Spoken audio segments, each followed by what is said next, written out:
Então veja, e Deus ele dá uma primeira ordem. Qual é a primeira ordem? No verso 16. E ordenou o Senhor Deus ao homem, dizendo, de toda árvore do jardim comerás livremente. Então veja, esse é o primeiro mandamento prescritivo, onde Deus ele fala, sim, você pode fazer. Então de toda árvore do jardim, o homem poderia comer livremente, sem culpa. E veja que Deus ele dá uma ordem. Quando uma ordem é dada, a pessoa que recebe essa ordem, ela sabe que essa ordem ela precisa ser cumprida. Porque se não for cumprida, alguma consequência iria acontecer. E Adão sabia das consequências. Então Deus ordenou para que ele comesse de todas as árvores do jardim.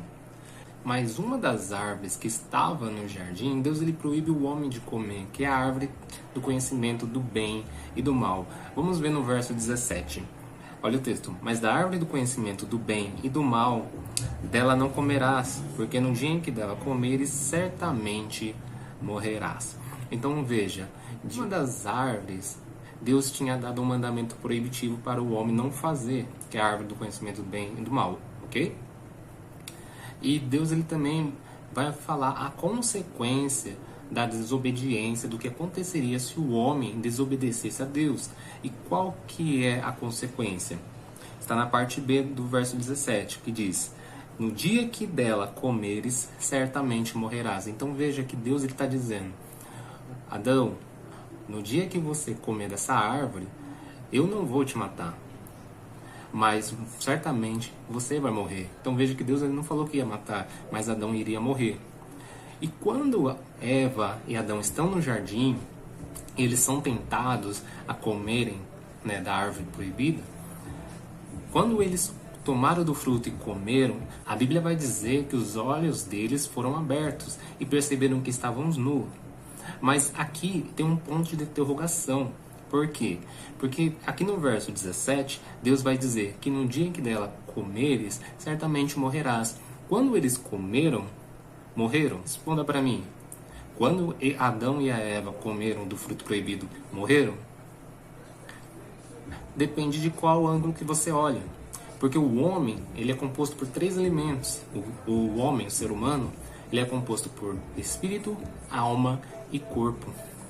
Quando Adão desobedeceu a Deus, Deus ele tinha falado que certamente morrerás.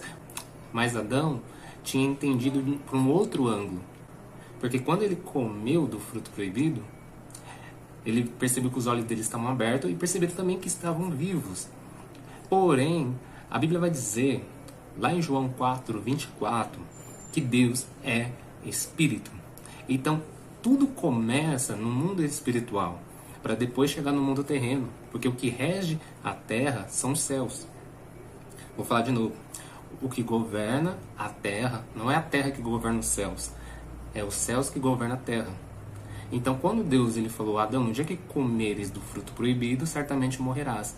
Adão, o corpo físico de Adão não morreu, porque a morte no corpo e na alma é um processo gradativo, mas o espírito é de imediato. Quando eles desobedeceram, imediatamente o espírito do homem morreu. E por isso que eles perceberam que estavam nus. Por quê? Porque eles tinham Deus, o Espírito de Deus estava unido ao Espírito deles. Mas quando o Espírito de Deus, que é vida, saiu do Espírito do homem, imediatamente o homem morreu. É isso que acontece no novo nascimento, que é a salvação do Espírito.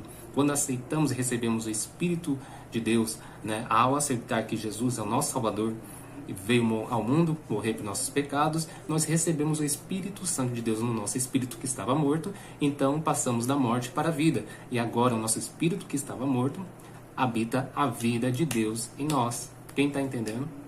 Então veja, quando o homem desobedeceu a Deus, o homem morreu imediatamente no espírito. Já a alma e o corpo é um processo gradativo, morre ao tempo, ao decorrer do tempo. Mas a hora sempre chega.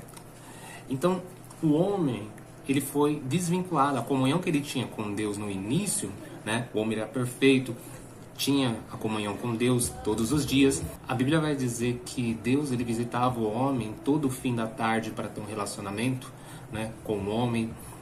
Só que quando o homem pecou, essa comunhão foi perdida. E Deus não podia mais visitar o homem como visitava antigamente, antes do pecado.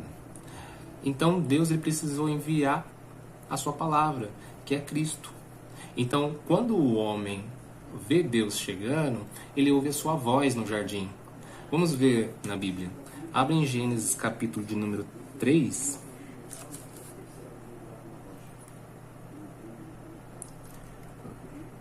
Lá no verso de número 9.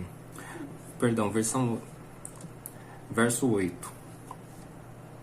Olha o que o texto diz. E ouviram a voz do Senhor Deus, que passeava no jardim pela viração do dia. E esconderam-se Adão e sua mulher. Veja que aqui eles não estão mais vendo Deus, mas ouviram a voz de Deus. Ou seja, a voz de Deus, que é a palavra, é Cristo. Lá em João 1:1, no princípio era o verbo, e o verbo estava com Deus, e o verbo era Deus. Ou seja, o verbo é traduzido por palavra, logos, no original grego, que significa palavra. Então Deus aqui, já no jardim, já enviou a sua palavra, que é Cristo, para resgatar o homem. Ok? Então, a partir desse momento, quando o homem desobedece a Deus, os olhos deles são abertos. Quando o homem desobedeceu, né, e caiu, os olhos de ambos foram abertos. Vamos ver o texto. Gênesis capítulo 3, no verso de número 7. Então foram abertos os olhos de ambos e conheceram que estavam nus, e cozeram folhas de figueira e fizeram para si aventais. Então veja, para tentar cobrir o erro, a consequência que havia acontecido, o homem tentou cobrir com folhas de figueira. Só que olha que algo interessante, quando o homem cobriu com folha de figueira, Deus ele foi no jardim e perguntou: Adão, onde tu estás? E Adão ele vai dizer que se escondeu. Veja comigo. Verso de número 9. E chamou o Senhor Deus a Adão e disse: onde estás? E ele disse: ouvi a tua voz soar no jardim e temi porque estava nu e escondi-me. E Deus disse: quem te mostrou que estavas nu? Comeste tu da árvore que te ordenei que não comesses? Então veja, olha o que Adão ele vai responder no verso 10. Ouvi a tua voz soar no jardim e temi porque estava nu. Mas entenda, no verso acima, Adão não disse que tinha cobrido com folhas de figueira. Por que ele vai dizer que ele estava nu?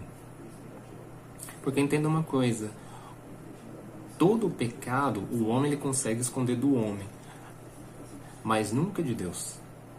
Tem pessoas que conseguem esconder o pecado de outro homem, mas nunca conseguem esconder o pecado de Deus.